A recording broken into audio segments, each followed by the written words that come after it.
అందరికీ నమస్కారం. నా పేరు శ్రీహర్షిక. నేను ఈరోజు పాడబోయే పాట శ్రీమన్నారాయణ. రాగం మాయామాలవ గౌళ రాగం. తాళం ఆది తాళం. శ్రీమన్నారాయణ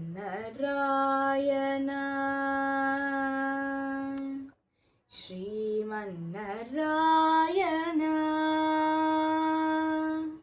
శ్రీమన్నారాయణ శ్రీపాదమే శరణో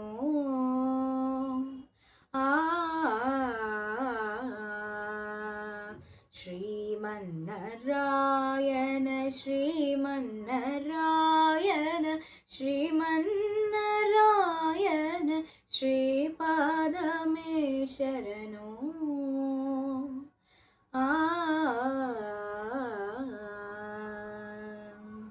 कमलासती मुख कमल कमलहित कमलप्रिया कमलेशना कमलासहिता गरुडगमन श्री कमलासहिता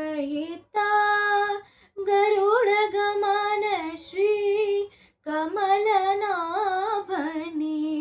पदकमल मे शरणो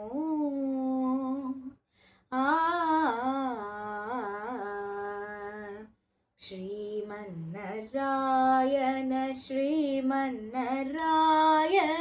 श्रीमन्नारायण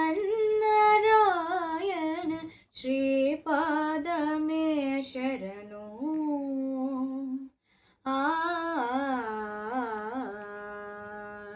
परमयोगी जन भागदये श्री परमपुरुषा परात्परा परमात्मा परमानुरूप परमात्मा परमानुरूप श्री तिरुवेंकटगिरि देवा